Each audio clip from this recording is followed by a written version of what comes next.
नमस्ते students, आज आपण crystal translation vector म्हणजे काय हे बघणार आहोत. त्या अगोदर एकदा रिव्हिजन टाकते. How crystal structure is form. So crystal structure is form by combination of lattice and basis. What is lattice? Lattice is set of imaginary points. हा काय आहे? एक पॉईंट्सचा अरे आहे. अशा प्रकारे हे जे पॉईंट्स आहेत ना, पॉईंट्सची अरे म्हणजे काय, लाईन. अशा प्रकारे लॅटिस इज अ अरे of points. Okay, what is lattice? Set of imaginary points or array of points. अशा प्रकारचं जे सेट ऑफ पॉईंट्स किंवा अरे ऑफ पॉईंट्स असते त्याला काय म्हणतात? लॅटिस. हेच पॉईंट जेव्हा 3 डायमेन्शनमध्ये असतात तेव्हा त्याला काय म्हणायचं? Space lattice. Okay, 3 dimensional collection of points म्हणजे 3 डायमेन्शन म्हणजे पॉईंट्स आपण अरेंज केले तर त्याला काय म्हणायचं?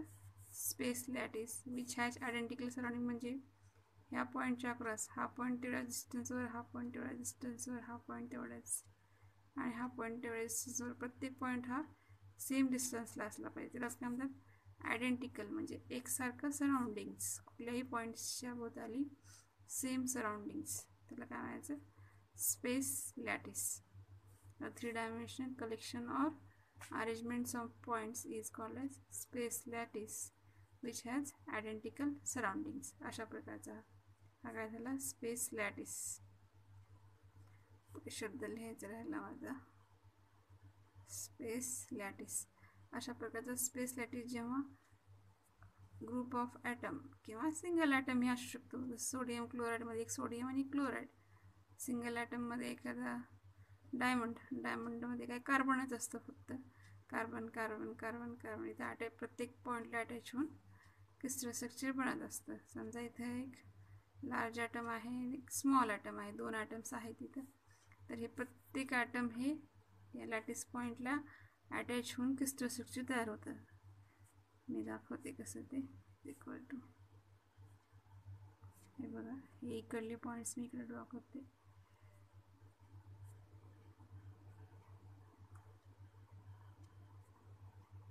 ठीक आहे, ही झाली लॅटिस पॉईंट. ज्याच्यावरती बेसिस. बेसिस म्हणजे काय? Atoms. Group of atoms or single ॲटम्सही असू शकतात. बेसिस. इथे 2 ॲटम्स आहेत. हे प्रत्येक ॲटम ह्या पॉईंटला प्लेस केला की का तयार होतो? Crystal structure. अशा प्रकारे.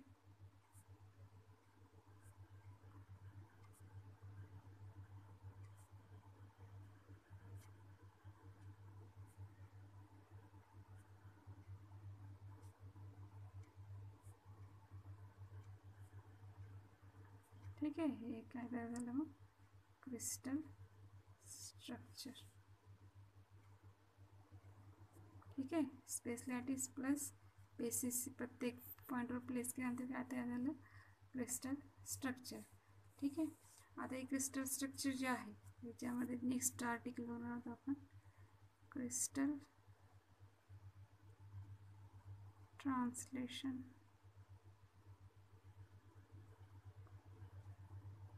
वेक्टर.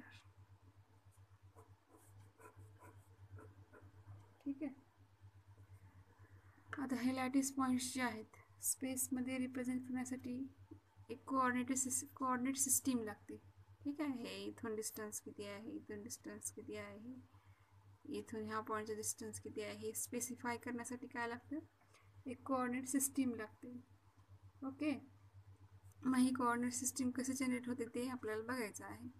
समजा हा पॉईंट आहे इथं, हा सेम डिस्टन्सनं इथं प्लेस केला. एखादा ऑब्जेक्ट आहे, समजा 7 हा ऑब्जेक्ट आहे इथं. नंतर हा याच्यामध्ये डिस्टन्स समजा ए आहे. ठीक आहे, सेम डिस्टन्सनं हा इथं प्लेस केला. अशा प्रकारे.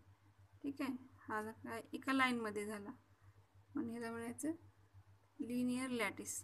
ओके, ह्याला काय म्हणणार तुम्ही? एका लाईनमध्ये आहे म्हणून लिनियर लॅटिस. तसंच 2 डायमेन्शनमध्ये असेल तर 2 डायमेन्शनमध्ये कसं?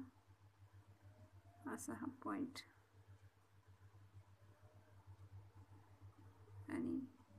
डिस्टन्स काय झालं ए ए ए 2 डायमेन्शनमध्ये काय होणार आहे इकडं बी असं एक्सटेंड होणार अशा प्रकारे.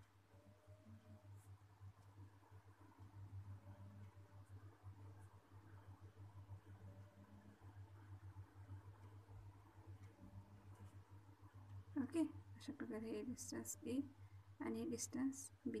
ओके, असं लॅटिस पॉईंट्स रिप्रेझेंट करण्यासाठी आपल्याला कोऑर्डिनेट सिस्टीम लागते. मग हे ए आणि बी हे काय आहेत? व्हॉट इज ए अँड बी?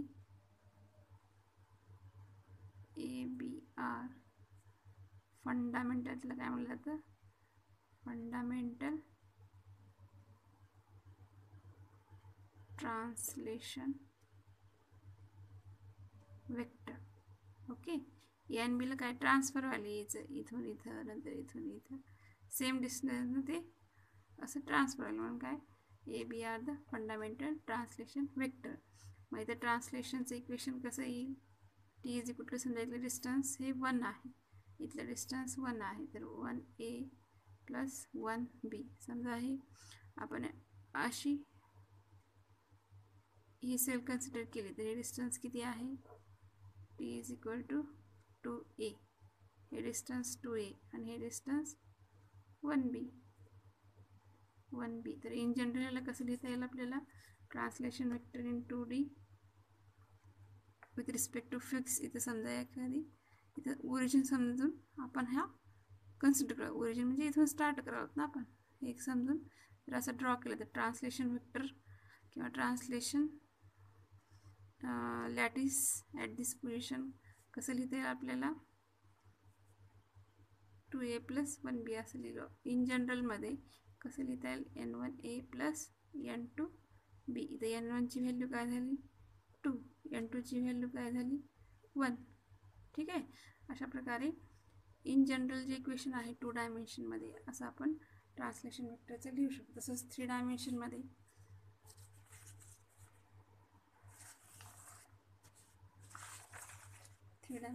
कसं लिहू शकतो?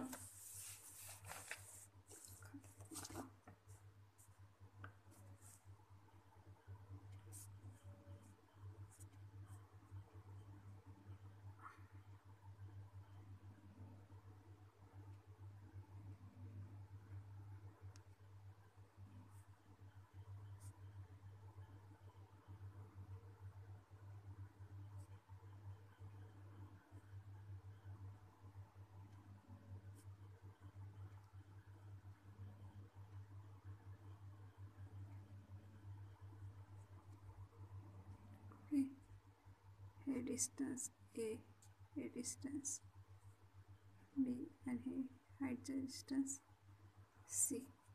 ओके,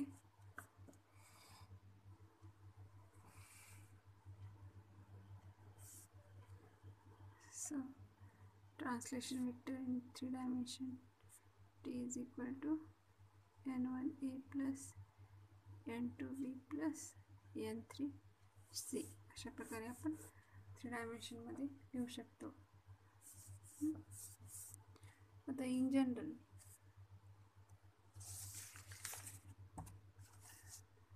समजा असं लॅटिस पॉईंट्स आहे. ओके,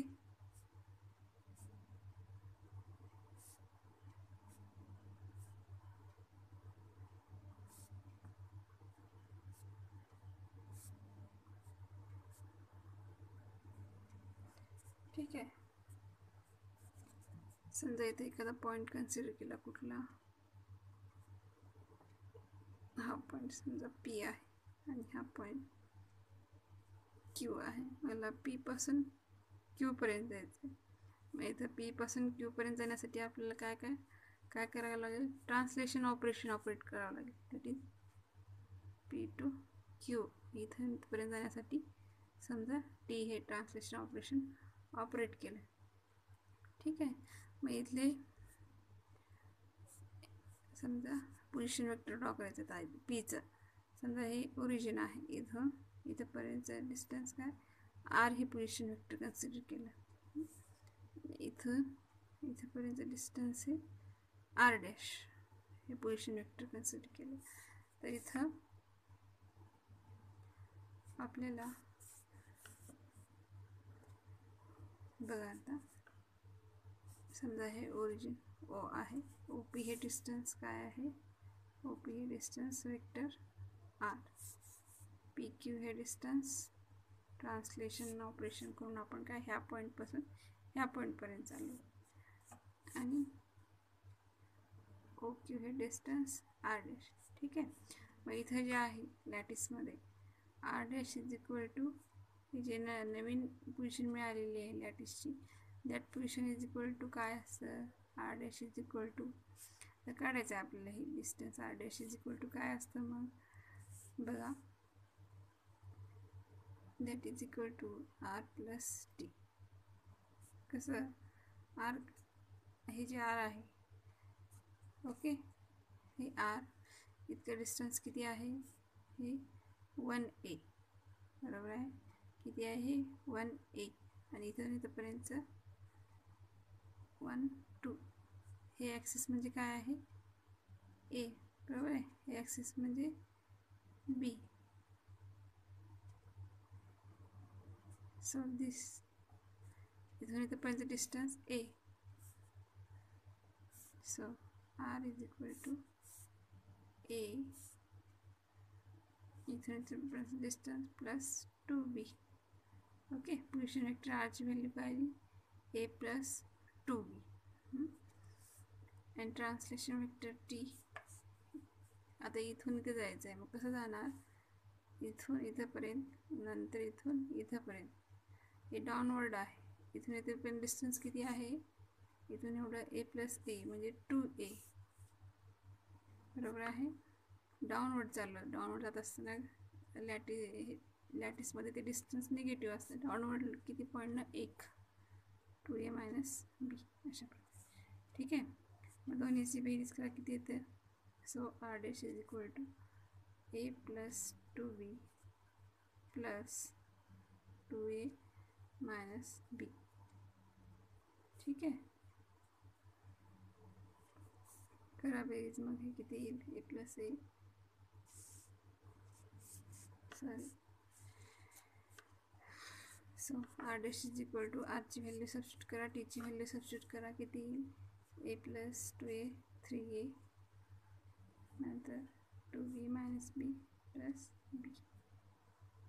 ओके, हे डिस्टन्स आर डॅश किती येईल 3a प्लस 2b. सो बघा 3a आर डॅश डिस्टन्स किती आहे 1, हे a 1a हे 2a हे 3a प्लस 1b झालं की नाही डायरेक्ट, हे 1 2 3a प्लस 1b. म्हणजेच आपल्याला कसं लिहिलं, R dash is equal to new position vector R dash. अगोदर कुठं होता पोझिशन इथं होती, इथून आफ्टर ट्रान्सलेशन ऑपरेशन कुण्या पॉईंटला, क्यू ह्या पॉईंटला. ओके, मग क्यू ह्या पॉईंटचं डिस्टन्स किती आलं 3a plus b, 3a plus b. म्हणजे हे जे पॉईंट्स आहेत कुठले p आणि q, हे दोन्ही पॉईंट्स कसे आहेत, याचं जे सराउंडिंग आहे पॉईंट्सचं ते सेम असतं, लक्षात ठेवा. पॉईंटचं सराउंडिंग कसं असतं, सेम असतं. आणि जो न्यू पोझिशन वेक्टर फॉर्म झालेला असतो तो किती असतो, जो ओरिजिनल वेक्टर असतो. ओके, न्यू पोझिशन वेक्टर जो फॉर्म होतो आफ्टर ट्रान्सलेशन ऑपरेशन टी, तो किती असतो, तो ओरिजिनल जो ज्या ठिकाणी पोझिशन वेक्टर असतो तो प्लस ट्रान्सलेशन ऑपरेशन केल्यानंतर ज्या पोझिशन आहेत ना त्याची ॲडिशन म्हणजे तुम्हाला न्यू पोझिशन वेक्टर मिळतो. ठीक आहे, अशा प्रकारे आपल्याला हे ट्रान्सलेशन ऑपरेशन ऑपरेट करून लॅटिस पॉईंट्स काढता येतात. ठीक आहे. आता इथं आपण एक नोट लिहा की the surroundings of R and R dash are identical.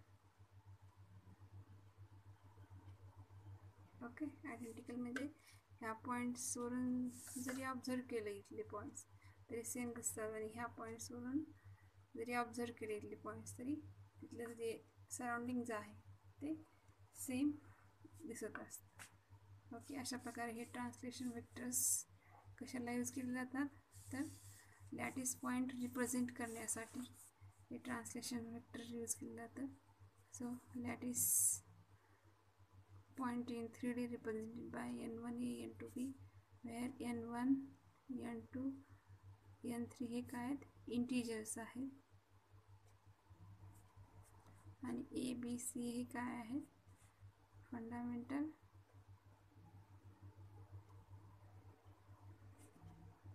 Translation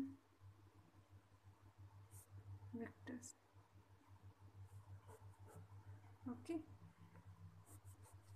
तर व्हॉट इज ट्रान्सलेशन वेक्टर म्हणून तुम्हाला एक्झाममध्ये क्वेश्चन येऊ शकतो. तर ओके, ट्रान्सलेशन वेक्टरचं काम काय असतं, to represent lattice points in space. Lattice point स्पेसमध्ये रिप्रेझेंट करण्यासाठी याचा उपयोग होत असतो. हे झालं 1 डायमेन्शन. 2 डायमेन्शनमध्ये ट्रान्सलेशन वेक्टर कसं लिहू शकतो, T is equal to n1 into A plus n2 into B. 3 डायमेन्शनमधले T is equal to n1 A plus n2 B plus n3 C, where n1 n2 n3 are integers. Okay, आणि in general एखादं position vector त्याचं translation झाल्यानंतर जो position vector मिळतो, मग तो position vector म्हणजे काय असतो, ओरिजिनल जो आहे तो लॅटिस पॉईंट आणि ट्रान्सलेशन जे ऑपरेशन झालेलं असतं त्याची बेरीज म्हणजे काय मिळते तुम्हाला, न्यू पोझिशन जी असते ती लॅटिस पॉईंटची मिळते. That is R dash is equal to R plus T. And महत्त्वाचा पॉईंट काय, the surroundings of R and R dash are identical. म्हणजे इथून पाहिलं तरी पॉईंटचं सराउंडिंग सेम दिसतं आणि इथून पाहिलं तरी पॉईंटचं सराउंडिंग सेम दिसतं. ठीक आहे, महत्त्वाचा आर्टिकल आहे हा लॅटिस ट्रान्सलेशन वेक्टर. ओके, तर याचा उपयोग कशासाठी होतो, तर लॅटिस पॉईंट रिप्रेझेंट करण्यासाठी स्पेसमध्ये.